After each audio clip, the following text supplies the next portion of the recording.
जैसा कि हम सभी जानते हैं कि हम लोगों ने यह जो प्रयास किया है, इसका कारण, इसका उद्देश्य जो हमारी लाइफ स्टाइल है, जो बहुत बुरी तरह क्षतिग्रस्त हो गई है, उसको पुनर्स्थापित करने का एक प्रयास है। हालांकि बहुत ही कठिनतम कार्य है।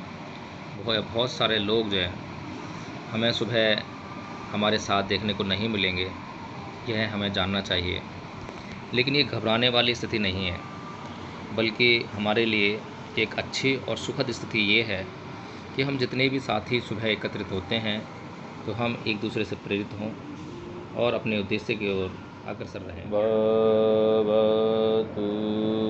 सब मंगलं। धीरे धीरे सभी अपनी आंखें खोल लें और आराम से बैठ जाएं। प्रिय धम्म बंधुओं, यदि किसी के मन में, किसी के चित्त में दूसरों के प्रति मैत्री और कल्याण की भावना समाहित हो, तो वह दुखियों के पास अपने आप पहुंच जाता है।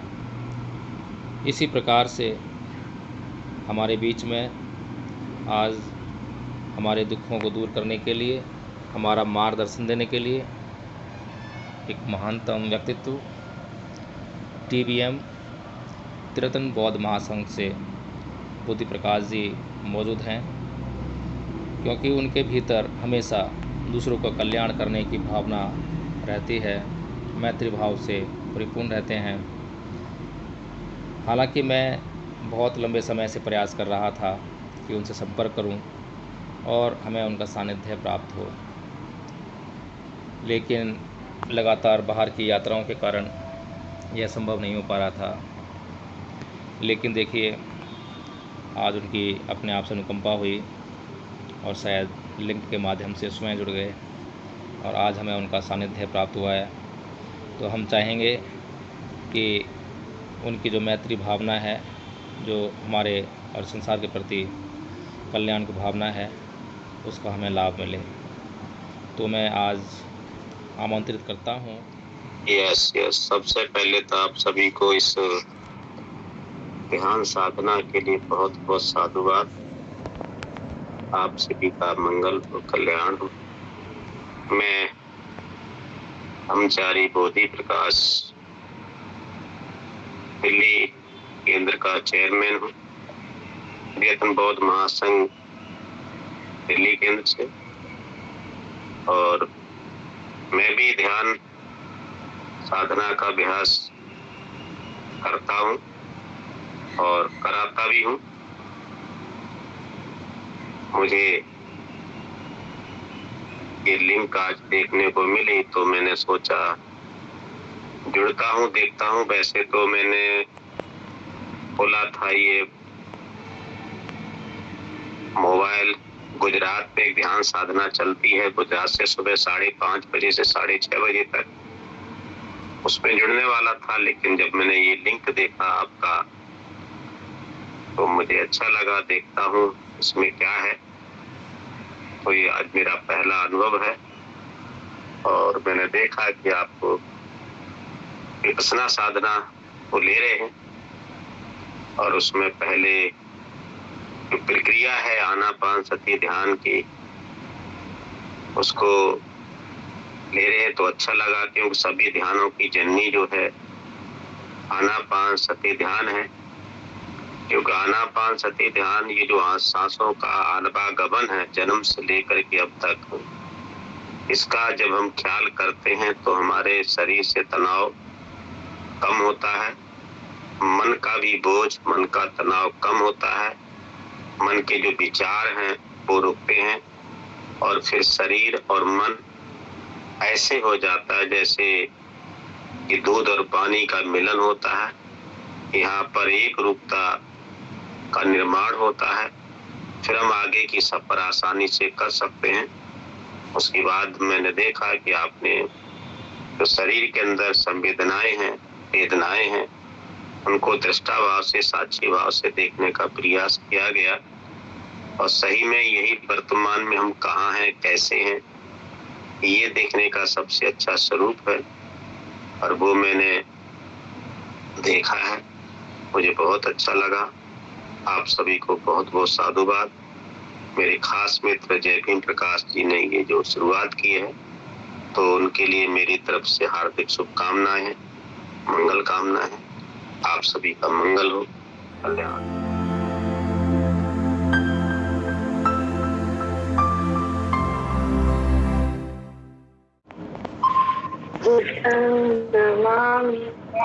बुद्धं नमामि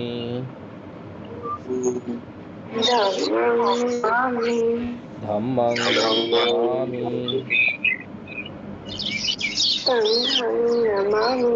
संघं नमामि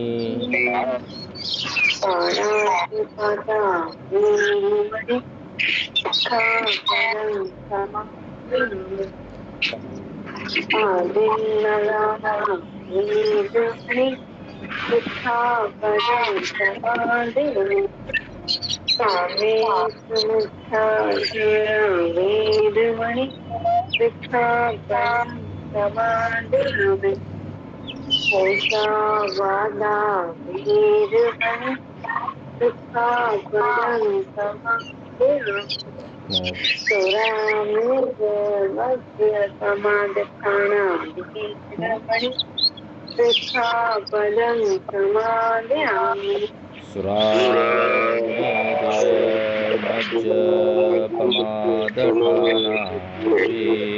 वीरमणि सिक्खापदं समादयामि। सभी को जय भीम नमो बुद्धाय। और सभी अपने माइक म्यूट कर लेंगे, वीडियो ऑन कर लेंगे और आनापान सती के लिए तैयार हो जाएंगे। आज मैं खुद कराता हूँ आपको। सभी अपने वीडियो ऑन कर लेंगे ताकि देख सकें कि आनापान आप कर पा रहे हैं, अच्छी तरह कर पा रहे हैं, कोई समस्या नहीं आ रही है। सभी अपनी कमर सीधी कर लेंगे, गर्दन सीधी, आंखें बंद। यदि किसी चश्मा लगाया हुआ है तो चश्मा उतार लेंगे। कोई भी ऐसा आवरण जो बोझिल हो उतार देंगे। बिल्कुल शांत चित्त से स्थिर चित्त करेंगे और सांसों के आवागमन को देखेंगे, केवल सांसों के आवागमन को। सांसों के अलावा ध्यान कहीं और नहीं जाना चाहिए। सांस आ रहा है, सांस जा रहा है। सांस नासिका के किस तरफ से आ रहा है, किस तरफ से जा रहा है, नासिका के किस हिस्से को सांस छू रहा है, छूकर भीतर आ रहा है, और नासिका के किस हिस्से को श्वास छूकर बाहर जा रहा है। केवल इतनी सी बात पर ध्यान लगाएंगे, इसके अलावा कुछ और नहीं देखना है। ध्यान भटक जाए तो घबराना नहीं है।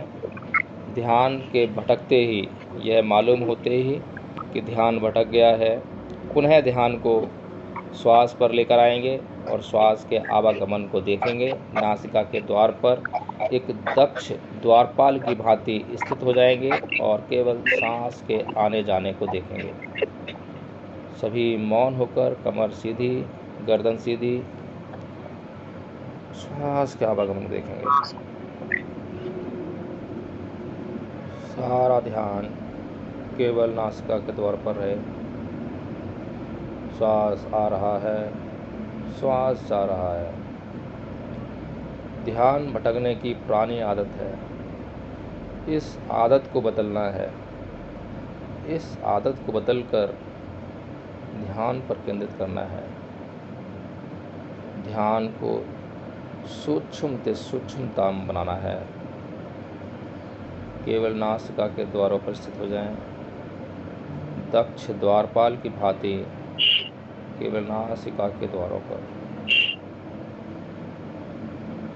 हमारे आसपास कितनी आवाज़ें आ रही हैं, क्या घटना घट रही है, ध्यान कहीं और नहीं भटकना चाहिए। केवल सांस को देखते रहें। सांस आ रहा है, सांस जा रहा है। श्वास नासिका के द्वारों को छूते हुए भीतर जा रहा है, छूते हुए बाहर आ रहा है। केवल इतना भर देखें, इसके अलावा ध्यान कहीं और ना लगे। ध्यान भटक जाए तो पुनः ध्यान को नासिका के द्वारों पर स्थित करने का प्रयास करें।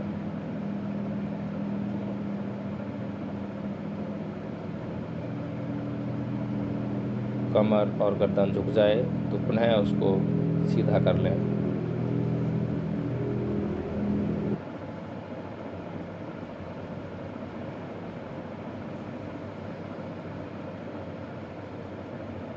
ध्यान न लगने की, ध्यान के भटकने की हमारी पुरानी आदत है। हमें अपने अथक प्रयासों से, बड़े परिश्रम के साथ इस आदत को बदलना है। हमें ध्यान को एक जगह केंद्रित करना है, ध्यान को सूक्ष्म बनाना है, ध्यान को सूक्ष्म से सूक्ष्मतम बनाकर अपने शरीर के भीतर प्रवेश करना है। इसलिए जागते रहें। नासिका के द्वारों पर एक दक्ष द्वारपाल की भांति स्थित हो जाएं और केवल श्वास पर ध्यान लगाए रखें। सांस आ रहा है, जा रहा है। ध्यान बार बार भटकेगा, घबराएं नहीं। यह मन की पुरानी आदत है। इसी आदत को बदलने का कठोर प्रयास, कठोर परिश्रम हम कर रहे हैं। विपश्यना शुरू कर दें। शरीर के एक एक अंग का निरीक्षण करेंगे, परीक्षण करेंगे। प्रत्येक अंग में होने वाली संवेदना को महसूस करने का प्रयास करेंगे। सर से लेकर पांव तक और पांव से लेकर सर तक शरीर के एक एक अंग, प्रत्यंग का निरीक्षण करते हुए धीरे धीरे सावधानी से, बड़े ध्यान, धैर्य, सहनशीलता के साथ आगे बढ़ें। सर से पांव तक जाएं और पुनः पांव से सर तक की यात्रा करें। प्रत्येक संवेदना को महसूस करने का प्रयास करें। शरीर के प्रत्येक अंग पर क्या हलचल हो रही है। सर्दी लग रही है, गर्मी लग रही है, धड़कन हो रही है, फड़कन हो रही है, खुजलाहट हो रही है, कहीं दर्द हो रहा है, चुभन हो रही है, कुछ भी हो रहा है, उसे दृष्टा भाव से देखें, साक्षी भाव से देखें। कोई भी प्रतिक्रिया ना करें, केवल उसे देखें और संवेदना महसूस होने के बाद, दृष्टा भाव से देखने के बाद अगले अंग की ओर बढ़ जाएं। यदि कहीं पर संवेदना महसूस ना हो रही हो तो कुछ देर वहाँ रुकें, संवेदना को देखने का प्रयास करें। फिर भी अगर संवेदना महसूस ना हो, अगले अंग की ओर प्रस्थान कर जाएं। स्थूल संवेदनाएं शीघ्र आपको दिखाई देने लग जाएंगी, पर सूक्ष्म संवेदनाओं को देखने के लिए समय लगेगा, धैर्य रखना पड़ेगा, सहनशीलता रखनी पड़ेगी। इसलिए घबराएं नहीं, बड़े ध्यान से, ध्यान जितना सूक्ष्म हुआ है उस ध्यान से संवेदनाओं को देखने का प्रयास करें। एक एक अंग पर बड़े ध्यान से वहाँ पर नज़र बनाए रखें, देखने का प्रयास करें। तो आज हमें बोधि प्रकाश जी का सानिध्य प्राप्त हुआ है। तो आज की जो धम्म चर्चा है, आज उन्हीं के साथ करने का प्रयास करेंगे। तो मैं अनुग्रह करूंगा बोधि प्रकाश जी से कि जैसे कि हमारे साथ में सभी साथी नए हैं, बहुत से साथियों को पंचशील भी नहीं आती है, वंदना करनी नहीं आती है। और मैं बता दूं साथियों कि हम लोग ध्यान साधना में, विपස්සना में जिस परंपरा का वहन कर रहे हैं, वह गुरु गोयंका जी की परंपरा है, उसका हम वहन करते हैं। लेकिन त्रितत्व बौद्ध महासंघ की भी अपनी एक पद्धति है, वे उसका वहन करते हैं। और यदि हमें और भी बोधि प्रकाश जी के साथ इस ध्यान साधना में मौका मिलेगा तो हम उनकी ध्यान साधना, उनकी पद्धति, उसका भी अनुभव लेने का प्रयास करेंगे। हमें किसी से भी राग रंजित नहीं होना है, द्वेष रंजित नहीं होना है। प्रत्येक पद्धति, प्रत्येक परंपरा का अनुभव करते हुए हमें हमारे कल्याण के लिए जो भी उचित हो उसमें रत रहना है। तो मैं चाहूँगा कि आज धम्म चर्चा में बोधि प्रकाश जी पंचशीलों पर थोड़ा प्रकाश डालें, मार्गदर्शन करें। जिस प्रकार से आपने उनकी वाणी सुनी और आनापानसति के बारे में जो उन्होंने शब्द कहे, निश्चित तौर पर अभी तक हुए अनुभव से कुछ अधिक अनुभव आज आपको हुआ होगा। तो मैं यही चाहूँगा कि बोधि प्रकाश जी आज पंचशील 5 सिद्धांतों पर थोड़ा थोड़ा प्रकाश डालें। और हमारी जो समय सीमा है वह 6:30 तक है। 6:28 तक हम जो है इस कार्यक्रम को जारी रख सकते हैं, क्योंकि सुबह स्कूल जाने वाले बच्चे भी इसमें जुड़ते हैं, उनका भी ध्यान रखना होता है। तो हम 6:28 तक इस धर्म चर्चा को जारी रखेंगे और उसके बाद समापन की ओर बढ़ जाएंगे। तो बोधि प्रकाश जी को मैं आमंत्रित करता हूँ कि वे पंचशील पर प्रकाश डालें। बोधि प्रकाश जी।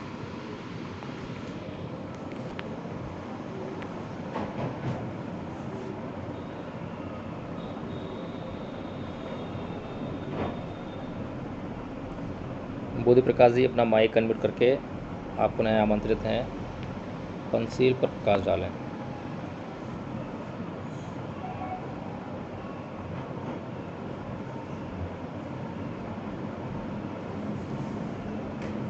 बोधि प्रकाश जी, क्या आप मुझे पुनः सुन पा रहे हैं?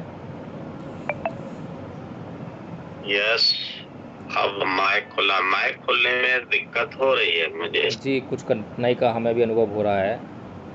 तो पंचशील 5 शीलों पर कृपया प्रकाश डालें और हमारे साथ जुड़े हुए लोगों का थोड़ा सा मार्गदर्शन करें।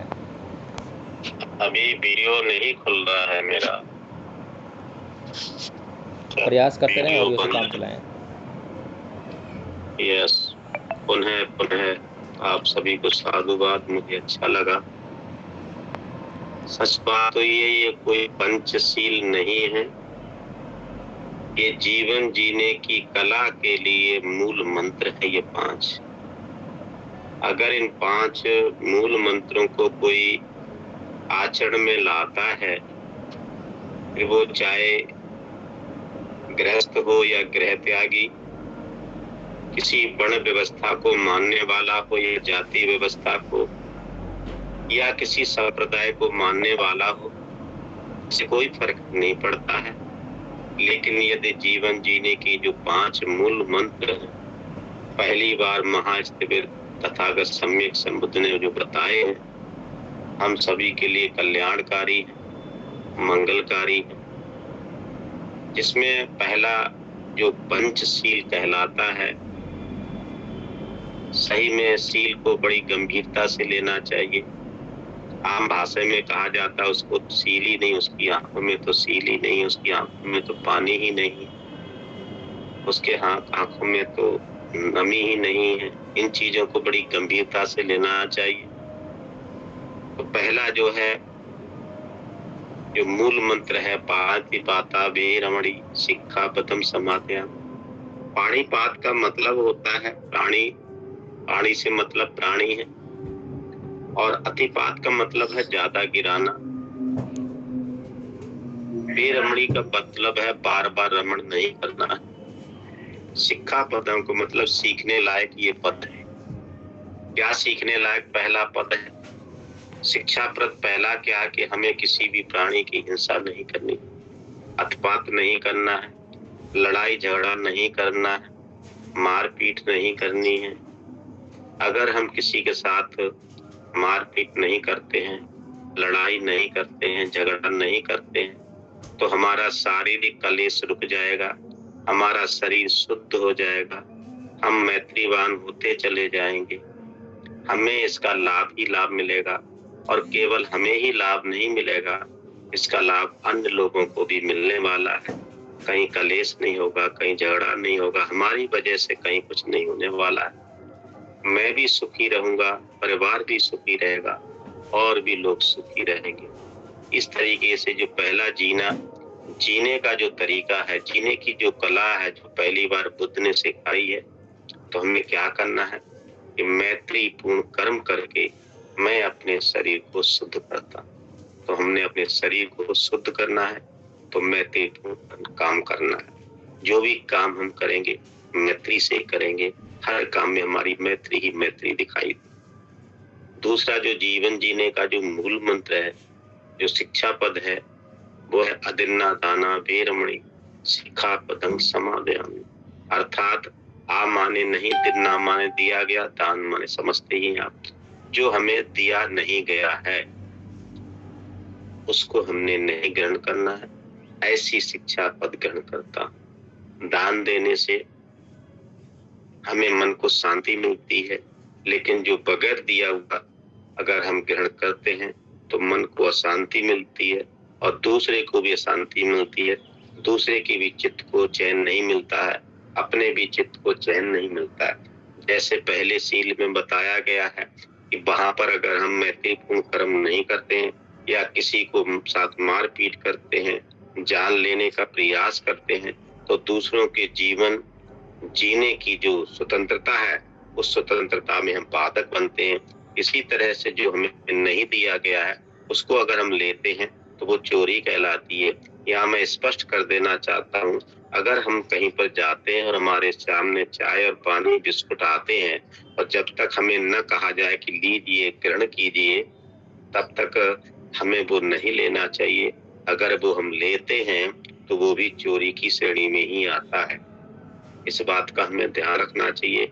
और यदि हमारे यहाँ कोई मेहमान दोस्त बन करके आता है या रिश्तेदार बन के आता है तो हमें भी उसका मान सम्मान करना चाहिए, उसके हाथों में सौंपना चाहिए या बोलना चाहिए कि चाय पीजिए, बिस्कुट लीजिए, नमकीन लीजिए, तो वो ज्यादा अच्छा रहेगा। इससे हमारा जो प्यार बढ़ेगा, मैत्री बढ़ेगी, हमारे जो संबंध है और ज्यादा अच्छे होंगे और दूसरे को भी अच्छा लगेगा, स्वयं को भी अच्छा लगेगा। तीसरी जो बात है वो है कामेषु मिच्छाचारा वेरमणि शिक्षापदं समादयामि। कामेषु शब्द अलग है, मिच्छाचारा अलग शब्द है। इस बात का हमें ध्यान रखिएगा। हम कई बार ज्यादा विद्वानता के नशे में या अज्ञानता बस हम जो है इन दोनों शब्दों को जोड़ देते हैं। कामेषु काम के वशीभूत होकर मिथ्या आचरण नहीं करना है, यानी कि लैंगिक दुराचार नहीं करना है। हम समाज में रहते हैं, ऐसे सभ्य समाज में रहने का प्रयास करें, हमारे ऊपर कोई उंगली ना उठा सके। बहन को बहन, बेटी को बेटी, चाची को चाची, ताई को ताई, नानी को नानी, फूफी को फूफी कह सकते हैं, समझ सकते हैं। उसको गंभीरता से समझने का प्रयास करें। आज भारत में बड़े दुख के साथ कहना पड़ रहा है, ये जो पद्धति भगवान बुद्ध की है कामेषु मिच्छाचारा वेरमणि वाली, तो जो बेरमणी वाली जो पद्धति है आज नहीं अपनाई जा रही है। इसके कारण आज हमारे भारत में बहुत सारी घटनाएं दिन प्रतिदिन होने को मिलती हैं और वाकई हम शर्मिंदा है। हमारे देश में भारत का संविधान होने के बावजूद ही, जो सुंदरतम संविधान होने के बाद भी, दुनिया का सर्वश्रेष्ठ संविधान होने के बाद में भी आज उसका पालन न करने की वजह से आज हजारों नहीं लाखों बेटियां, लाखों महिलाएं आज मुसीबत में फंसी हुई हैं, क्योंकि हम उस सील का पालन नहीं कर पा रहे। तो किसके लिए केवल कानून ही पर्याप्त नहीं है। अगर हम अपने आंखों में इस बात का ध्यान रखते हैं, अपने वाणी में इस बात का ध्यान रखते हैं, अपने शरीर से इस बात का ध्यान रखते हैं कि हमारे वजह से कहीं अश्लीलता न पकड़ पाए, उसको अगर हम रोकने का प्रयास करते हैं, खुद को रोकने का प्रयास करते हैं, तो मुझे लगता है ये अपने लिए कल्याणकारी होगा और अपने परिवार के लिए कल्याणकारी होगा और अपने समाज और देश के लिए भी कल्याणकारी हो सकता है।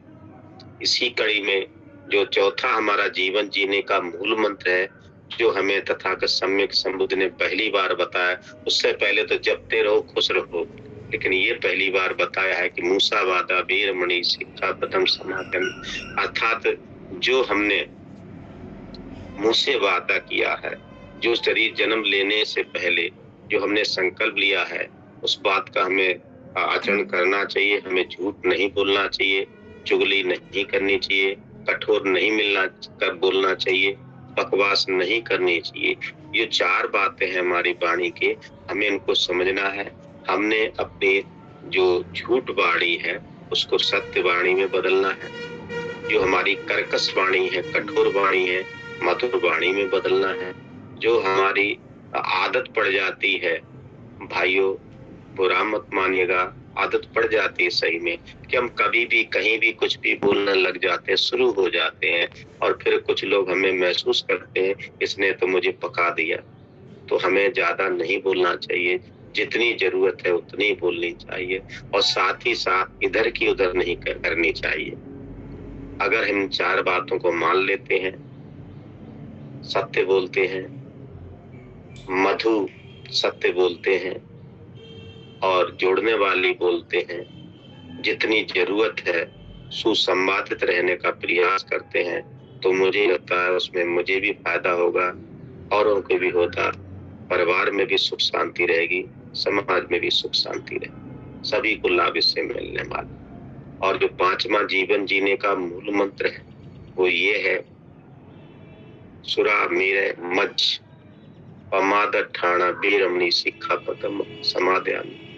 सुरा अलग है, मेरे अलग है, मज्जा अलग है, पमाद पैदा करने वाली, लड़ाई झगड़ा पैदा करने वाली नशीली चीजें, पमा ठाणा अलग चीज है।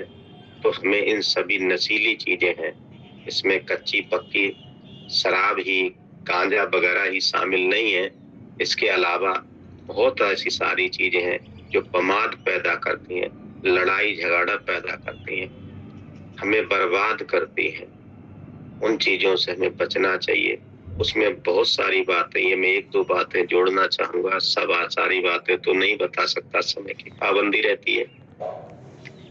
कि अगर हम विद्वान हैं तो विद्वानता के नशे में किसी अनपढ़ का मजाक तो नहीं उड़ा रहे हैं, कहीं हम बलवान हैं तो किसी कमजोर का मजाक तो नहीं उड़ा रहे हैं कहीं हम, या कहीं हम पैसे वाले हैं, धनाढ्य हैं, तो हम कहीं दूसरों का भी मजाक तो नहीं उड़ा रहे।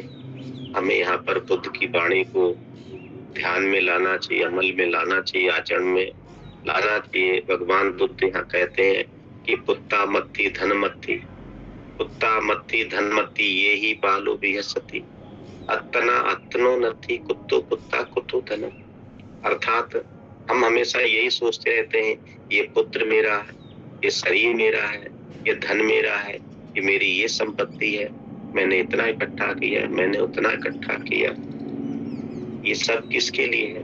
तो यहाँ भगवान बुद्ध समझाते हैं, अरे मूर्ख, जब शरीर ही तेरा नहीं, इसका कुछ पता नहीं है कब तुझे धोखा दे जाएगा, तो फिर काहे का शरीर है, काहे का धन है, काहे की संपत्ति है, काहे का पुत्र, कोई काम नहीं आएगा।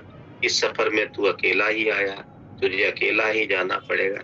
इसलिए हम नशे के मद से दूर रहें, कोशिश करें कि हमने अपनी उम्र के हिसाब से, अपनी अवस्था के हिसाब से क्या खाना है, कितना खाना है, क्यों खाना है, इस बात का अगर ध्यान रखते हैं तो किसी भी प्रकार के नशीले पदार्थों का अगर सेवन नहीं करते हैं तो मुझे ऐसा लगता है इसमें हमारा कल्याण होगा, हमारा भला होगा, हमारा शरीर स्वस्थ रहेगा, हमारी वाणी भी स्वस्थ होगी, हमारा मन भी स्वस्थ रहेगा। तो इस 5 मूल मंत्रों में हमें पैतृपूर्ण आचरण करना है। हो सके जितना भी हमने अपनी इच्छा अनुसार या श्रद्धा अनुसार या अपनी सामर्थ्य के अनुसार दूसरों की मदद करते रहना है। हमने लैंगिक दुराचार से बचना है, हमने मधुर वाणी का इस्तेमाल करना है, सार्थक वाणी का इस्तेमाल करना है, जितनी जरूरत उतना बोलना है। साथ ही साथ सभी प्रकार का मतलब सभी प्रकार के नशों से बचना है।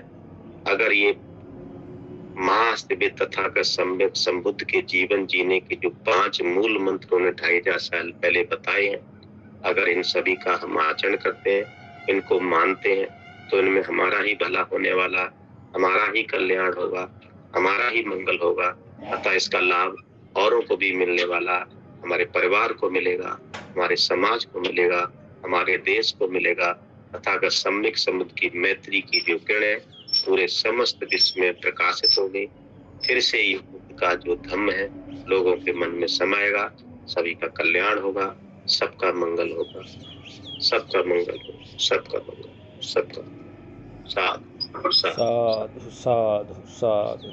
बहुत बहुत साधुवाद धम्माचार्य जी। पुतामत्थि धनमत्थि इति बालो विहयति अताहि अतनो नत्थि कुतो पुतो कुतो धनम। तो साथियों, यही है जीवन का मूल मंत्र और यही है राग पैदा करने वाला मूल मंत्र। यदि आप इस बात को जान जाएं कि इस संसार में जो हम अपना प्रचलाते रहते हैं कि यह मेरा, और इस मेरा की जड़ में जो द्वंद्व छुपा है, लड़ाई झगड़ा, अशांति, वैमनस्य, ये सब जो चीज़ें छुपी हुई हैं उनको हम देख नहीं पाते हैं और मैं मेरा की लड़ाई में निरंतर पड़े रहते हैं। तो मैं अधिक न बोलते हुए, क्योंकि समय की भी सीमा है और आज हमारे साथ में धम्माचार्य बोधि प्रकाश जी का सानिध्य हमें प्राप्त हुआ है, तो मैं चाहूँगा कि जो हमारे साथ में सबसे पहले तो जो नए साथी जुड़े हैं वो अपना परिचय देते हुए, आज उन्हें कोई समस्या का अनुभव हुआ हो तो वे उस पर चर्चा करें। बोधि प्रकाश जी जो हैं उन बातों पर आज जो है प्रकाश डालेंगे। तो मैं आमंत्रित करता हूँ सबसे पहले परवेश जी, जो हमारे बीच में आज पहली बार जुड़े हैं, वे अपना परिचय देते हुए बताएं कोई कष्ट का अनुभव अगर उन्हें हुआ हो तो। परवेश जी, अपना माइक अनम्यूट करें। परवेश जी, चलिए जी परवेश जी, आपका माइक अनम्यूट हो गया है, बताएं। जी, नमो बुद्धाय, जय भीम सभी को। नमो बुद्धाय, जय भीम जी।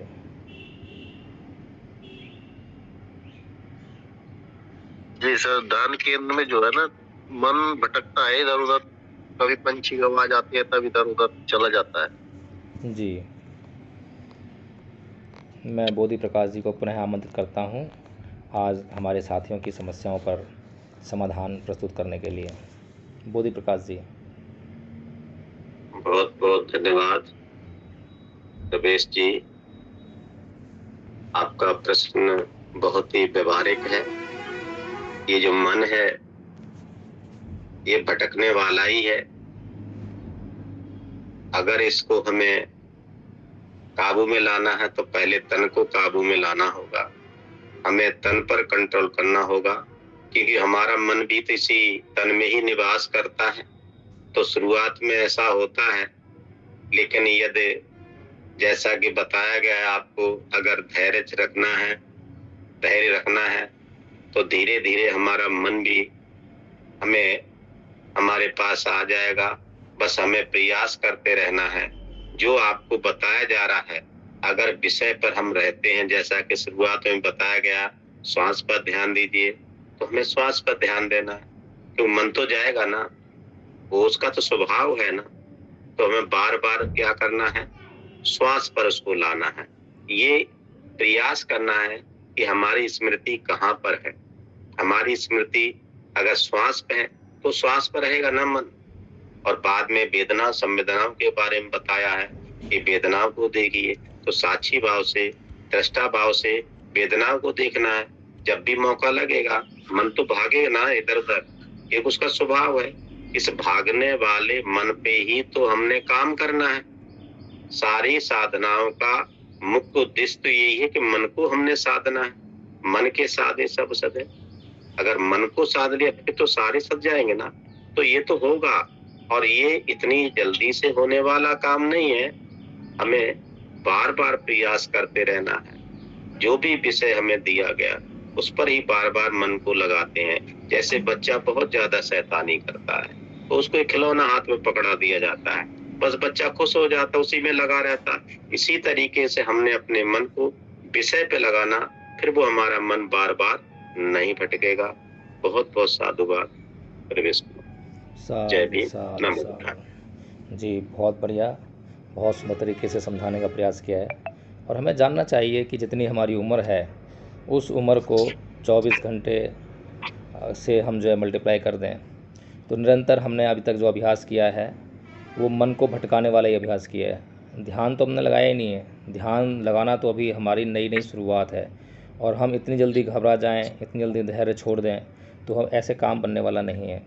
निरंतर ध्यान लगाना पड़ेगा। अगर जितनी उम्र हमने अब तक व्यतीत की है उतना ही अगर हम कैलकुलेशन करें तो उतनी उम्र हमें लगानी चाहिए ध्यान में, तब जाकर हमें वो स्थिति प्राप्त हो सकती है।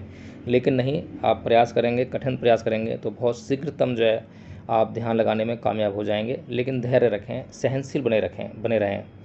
तो किसी और साथी का कोई और प्रश्न हो, कुछ और बात करनी हो, धम्माचारी बोधि प्रकाश जी आज हमारे बीच में हैं। बहुत ही महत्वपूर्ण सानिध्य आज हमें प्राप्त हुआ है। हम चाहते हैं कि उसका पूरा लाभ हमारे साथियों को मिले, और हम आगे भी चाहेंगे कि बोधि प्रकाश जी इसी प्रकार से हमारे साथ में जब भी मौका मिले वे जुड़ते रहें।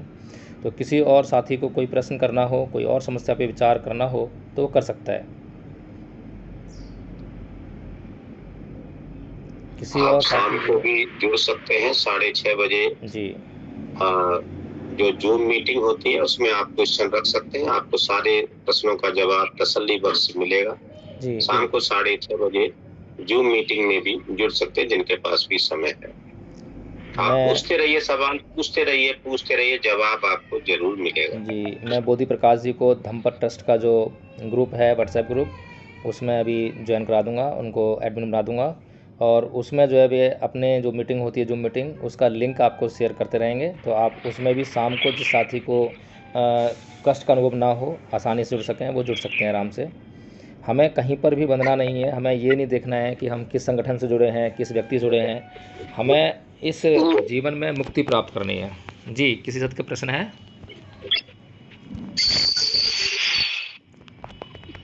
कोई साथी प्रश्न करने का प्रयास कर रहे हैं शायद, बताएं। प्रश्न करने के लिए हम लगातार प्रेरित करते हैं, चाहे हमारे पास उस समस्या का हल है या नहीं है, खोजेंगे, लेकिन प्रश्न करना बहुत महत्वपूर्ण है। चलिए, आज का जो समय भी हो गया है तो हम समापन की तरफ बढ़ते हैं और सभ्यता करेंगे। सभी साथी हाथ जोड़ लें, चित्त को शांत व स्थिर कर लें, अपने माइक खोल लें और सभी एक साथ बोलने का प्रयास करेंगे। जिन्हें सभ्यता आती है वे एक साथ बोलेंगे, जिन्हें नहीं आती है वे केवल सुनने का, समझने का प्रयास करेंगे। शुरू करेंगे। सभ्य सत्ता सुखी होन्तु, सभ्य होन्तु चखेमिनो, सभ्य भद्राणि पश्यन्तु मा किञ्चित् दुःखमागमः। सभ्य सत्ता सुखी होन्तु, सभ्य होन्तु चखेमिनो, सभ्य भद्राणि पश्यन्तु मा किञ्चित् दुःखमागमः। सभ्य सत्ता सुखी होन्तु, सभ्य होन्तु चखेमिनो, सभ्य भद्राणि पश्यन्तु मा किञ्चित् दुःखमागमः। साधु साधु साधु। संसार के सभी प्राणी सुखी रहें, किसी को किसी भी प्रकार का कोई कष्ट ना हो। यदि किसी को कोई कष्ट हो तो उन्हें अपने कष्टों को दूर करने का एक सम्यक मार्ग उपलब्ध हो, सम्यक मार्ग उपलब्ध हो, सम्यक मार्ग उपलब्ध हो। भवतु सब मंगलम, भवतु सब मंगलम। सभी को जय भीम, नमो बुद्धाय, और कल फिर मिलते हैं। और प्रकाश जी का बहुत बहुत साधुवाद, बहुत बहुत धन्यवाद। जय भीम।